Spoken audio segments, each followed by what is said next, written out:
The receipt collector. I never wanted to be the office whistleblower. All I wanted was a normal first job out of college where I could pay my rent, build my resume, and occasionally afford an overpriced cocktail with friends on Friday nights. That's it. Simple dreams. Instead, I became the catalyst for the most spectacular corporate implosion our small town had seen in decades. Let me back up. My name is Zoe Mitchell, 23-year-old marketing graduate with a student loan balance that made me hyperventilate whenever I checked my account. Landing a job at PrimePoint Marketing straight out of college felt like winning the lottery, a real salary, benefits, and an office that wasn't my parents' basement. Miracle of miracles. The company was the biggest marketing firm in our mid-sized Pennsylvania town, serving clients from Pittsburgh to Philadelphia. Our CEO, Marcus Keller, was something of a local celebrity, the kind who got featured in regional business magazines with headlines like 40 Under 40 and Visionaries Reshaping the Keystone State. His face was plastered across our website, LinkedIn, and every company presentation, always with that same confident smile that showed exactly the right amount of teeth. My first day, HR handed me a company handbook with his photo on the first page alongside his personal motto, "Innovation isn't just about ideas, it's about execution." I'd learned just how much he liked executing things later. For the first 3 months, I was in new employee heaven. My direct supervisor, Jamie, was supportive. My teammates seemed friendly. The work was challenging but not overwhelming. I even had a cute cubicle with a window view of the town square. Sure, the pay wasn't amazing, but this was my foot in the door of career paradise. Then Jamie quit. No notice, no explanation, just didn't show up one Monday. The office rumor mill went into overdrive. She'd had a mental breakdown, she'd won the lottery, she'd run off with a client. Nobody knew the truth.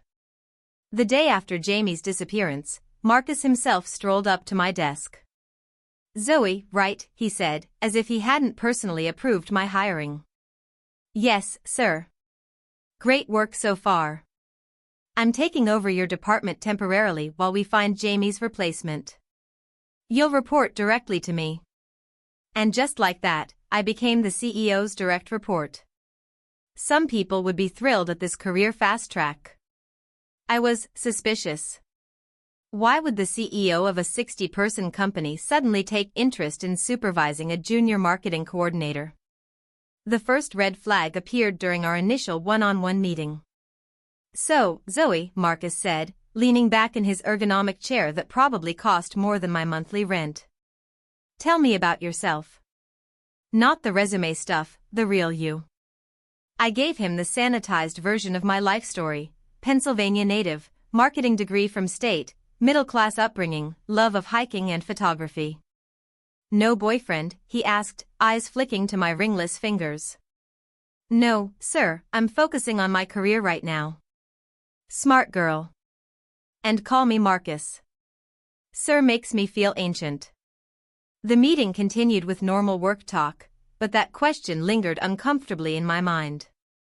Week 1 under Marcus's supervision was fine. Week 2, he started texting me after hours about urgent client needs. Week 3, those texts came later and later into the evening. By week 4, the texts included compliments that had nothing to do with work. "That presentation today was excellent. You have a real presence when you speak. Very captivating. The blue dress was a power move. You should wear that color more often. Working late again? Dedication looks good on you." I tried to keep my responses professional, but the line between boss and something else was blurring. I needed this job too desperately to rock the boat. Then came the dinner invitation. "The Meridian Group is in town Thursday," Marcus said, referring to our biggest potential client. "I need you at dinner with them. Black Rabbit, 8 p.m. Wear something nice." The Black Rabbit was the fanciest restaurant in town, the kind with no prices on the menu and wine lists thicker than dictionaries. Not exactly the place for a client dinner with a junior employee.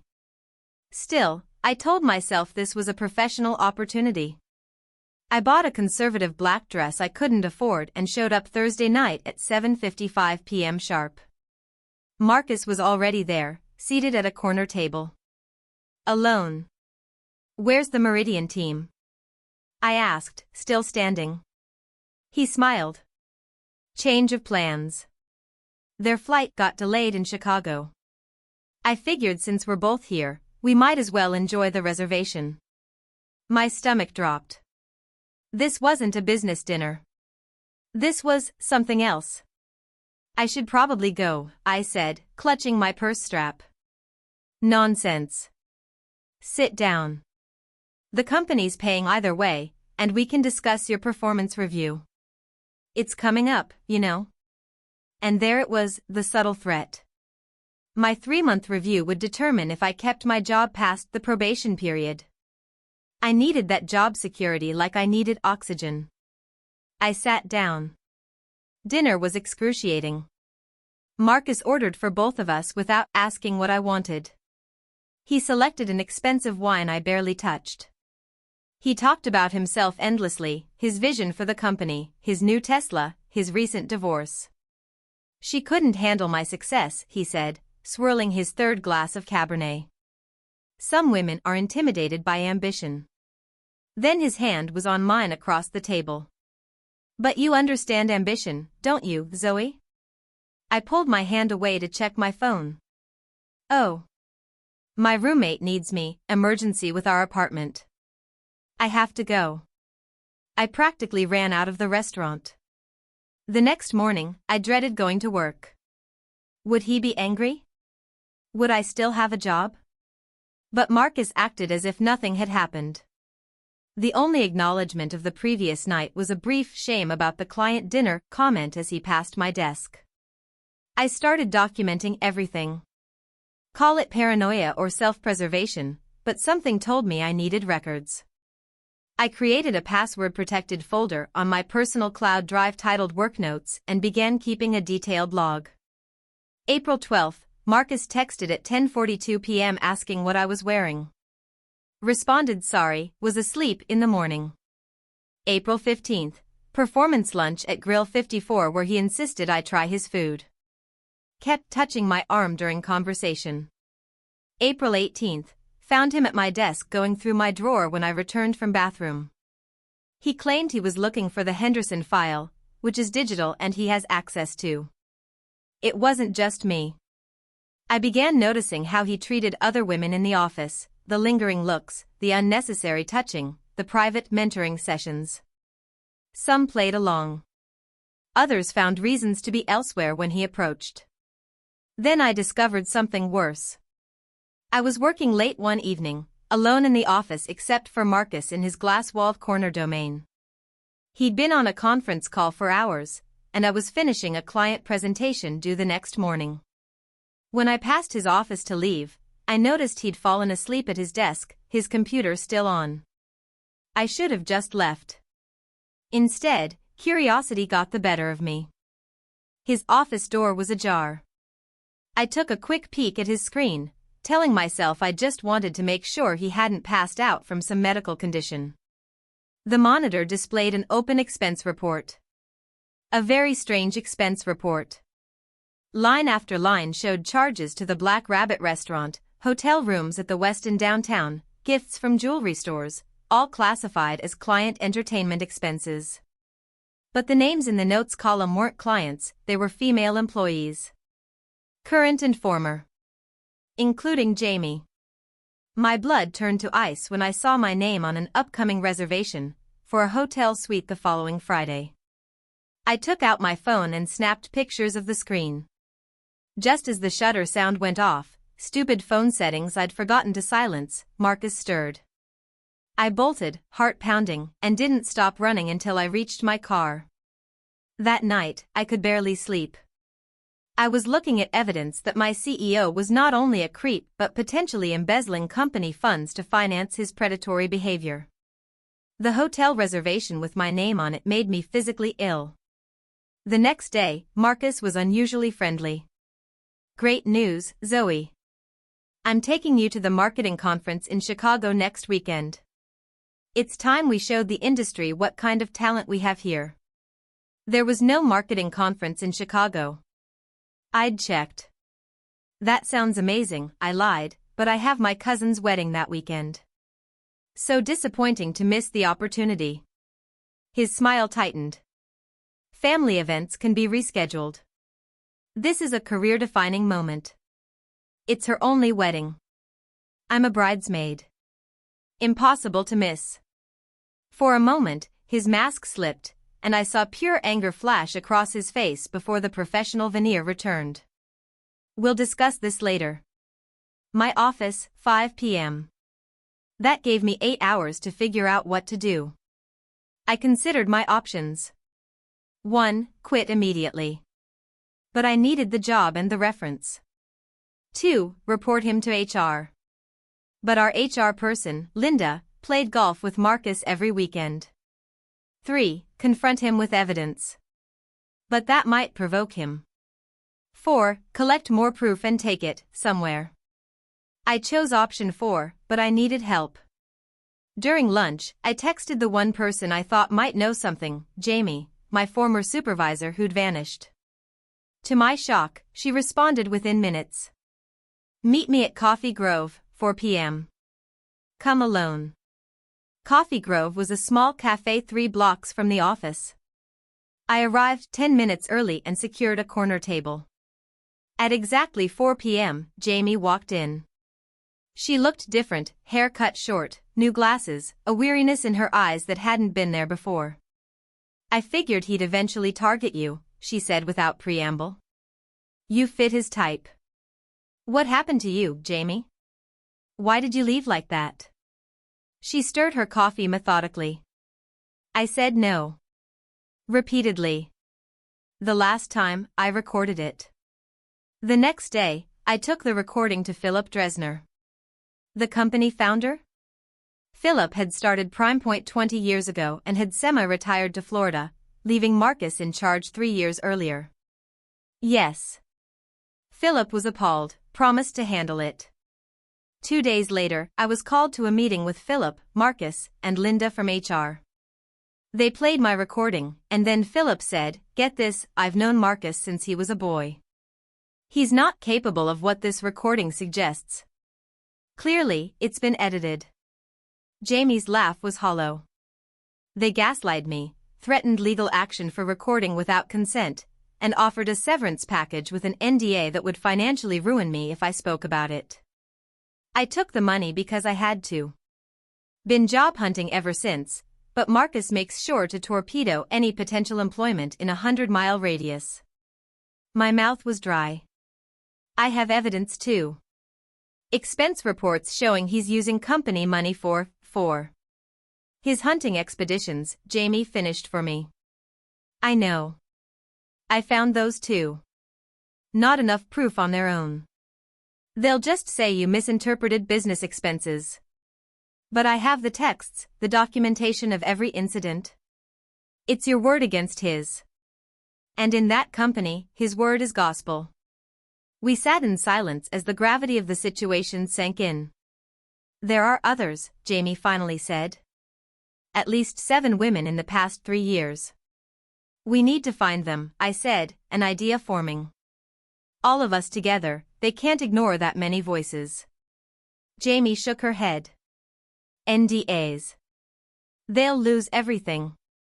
What if we find another way? A way that doesn't involve them breaking their agreements? By the time I returned to the office, I was cutting it close to my 5 p.m. meeting with Marcus. I quickly checked my email and found a message that made my heart skip. From Marcus Keller. Subject, performance concerns.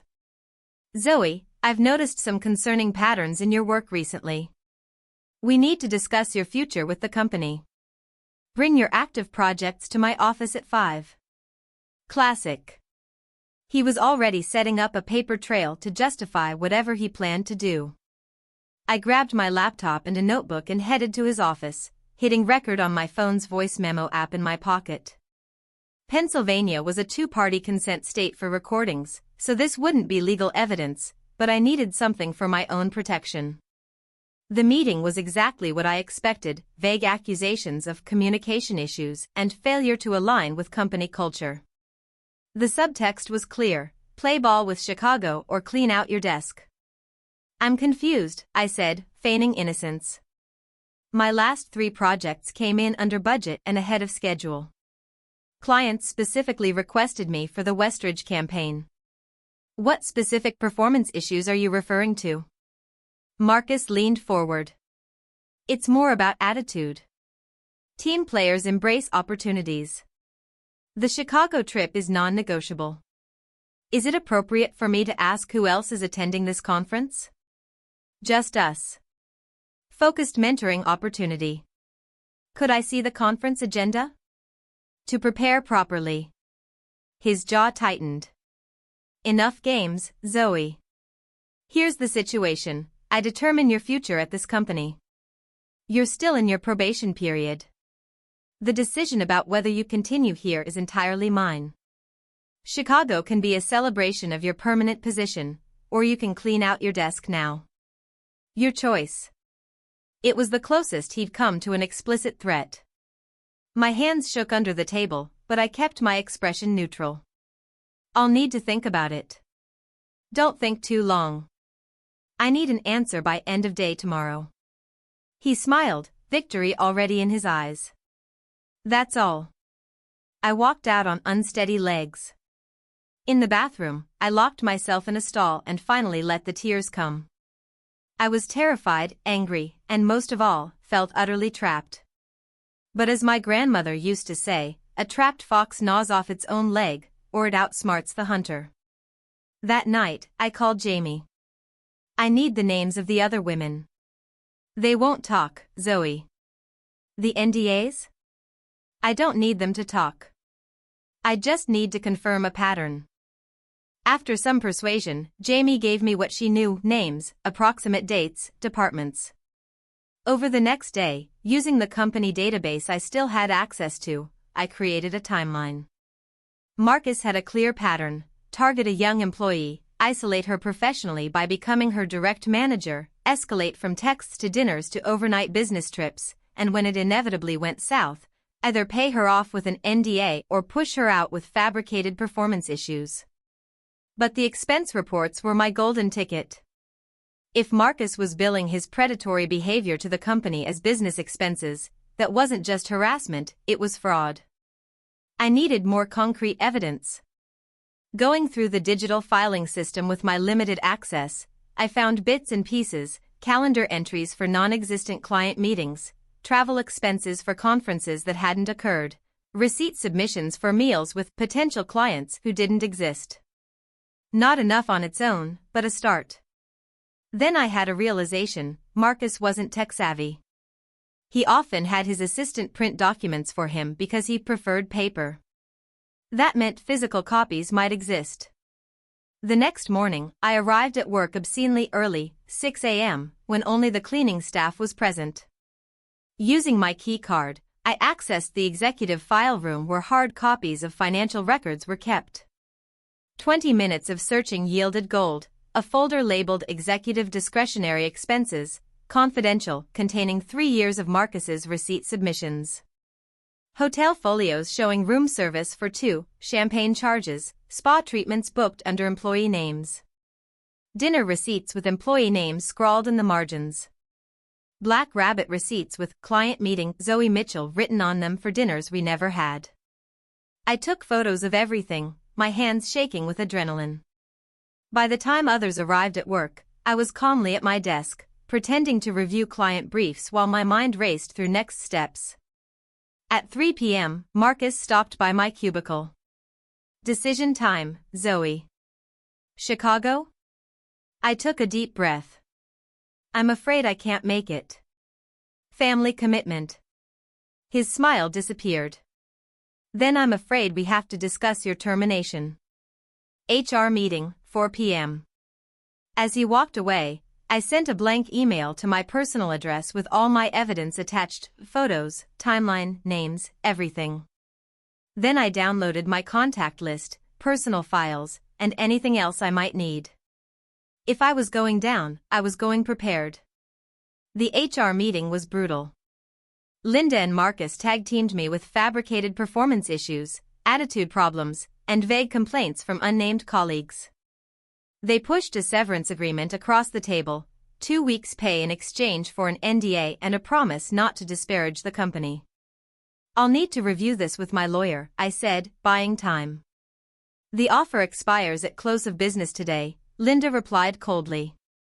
I left with the unsigned agreement and a cardboard box of my desk contents, feeling the stares of my confused coworkers as I walked out. Once home, I spread all my evidence on my kitchen table and called Jamie. "They fired me," I said without preamble. "I'm sorry, Zoe. But not surprised. I have solid evidence now. Receipts, expense reports, everything. Even a recording of him threatening my job if I didn't go to Chicago. The recording is inadmissible." "I know, but it completes the picture. Jamie, we need to take this higher than Philip. This is bigger than just harassment now." "The board? They're all Philip's golf buddies." "No. The clients." Silence on the other end. "Think about it," I continued. "These business expenses are being billed to client accounts. Marcus is charging his predatory behavior to major companies. How do you think they'll feel about paying for his hotel suites and champagne?" "That's actually brilliant," Jamie said slowly. "But who do we contact? And how do we protect ourselves?" "We need legal help first," I decided. The next day, I met with an employment attorney who specialized in sexual harassment cases. After reviewing my evidence, she was direct. "This is an exceptionally strong case, but taking on PrimePoint locally could be difficult given their connections. I suggest we approach this as a financial fraud case as well as harassment." Her recommendation was to contact the finance departments of PrimePoint's biggest clients directly with evidence of fraudulent billing, while simultaneously filing complaints with the State Labor Board and potentially the FBI's Financial Crimes Unit due to the interstate nature of some expenses. We spent a week preparing a meticulous package for each entity, a clear timeline, supporting documentation, and contact information for other potential witnesses who might come forward once the case gained traction. I expected the process to take months. I was wrong. 48 hours after sending evidence to PrimePoint's 3 largest clients, my phone exploded with calls. Apparently, corporations don't appreciate paying for their marketing director's predatory dating strategy. Within a week, all 3 clients had suspended their contracts pending investigation. The local business journal caught wind of the story. Then the Philadelphia Inquirer. Then national outlets. The headline that finally broke the dam: marketing CEO charged harassment dates to client accounts, former employees allege. As the story gained momentum, other women began coming forward despite their NDAs. Turns out, agreements signed under duress to conceal potentially criminal activity aren't as ironclad as PrimePoint had suggested. Each new testimony strengthened our case and brought more attention.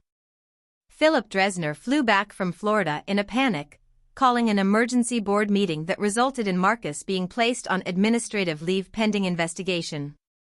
An outside law firm was hired to conduct an independent review. Marcus, of course, denied everything. He claimed I was a disgruntled employee making false accusations after a poor performance review. But the receipts, those damning little pieces of paper documenting where he'd been and what he'd spent, told a different story. 3 weeks into the investigation, the FBI got involved, focusing on the financial fraud aspects. Apparently, Marcus hadn't just been charging his dates to the company and clients, he'd been skimming in multiple creative ways for years. Once forensic accountants started digging, the house of cards collapsed spectacularly. For months after that fateful dinner at Black Rabbit, I sat in a conference room with Jamie and 6 other former PrimePoint employees, listening to Philip Dresner himself apologize profusely. His silver hair seemed to have thinned considerably since the scandal broke. "I failed you all," he said, voice breaking. "I trusted the wrong person and refused to see what was happening in the company I built. There's no excuse for my blindness, and I will spend the rest of my career making this right. The settlement offers in front of us were substantial, not life-changing money, but enough to provide cushion while we rebuilt careers, plus agreements for positive references and removal of all termination documentation from our files. More importantly, Marcus was facing criminal charges for wire fraud, embezzlement, and financial crimes. The company had been restructured, with Philip back at the helm and a zero-tolerance policy for harassment prominently featured in the new employee handbook. I accepted a position at a smaller agency in Philadelphia, taking a slight pay cut for a healthier environment. The marketing world is surprisingly small, and word of the PrimePoint whistleblower had spread far enough that my new boss actively recruited me, valuing what she called my ethical backbone. Jamie started her own consulting firm, leveraging the publicity to build a client base focused on corporate ethics training. Several of our fellow survivors joined her. As for Marcus, last I heard, he was negotiating a plea deal that would still send him to federal prison for at least 5 years. His reputation was in tatters, his career over. Sometimes I wonder what would have happened if I'd just kept my head down. If I'd quit quietly like so many before me.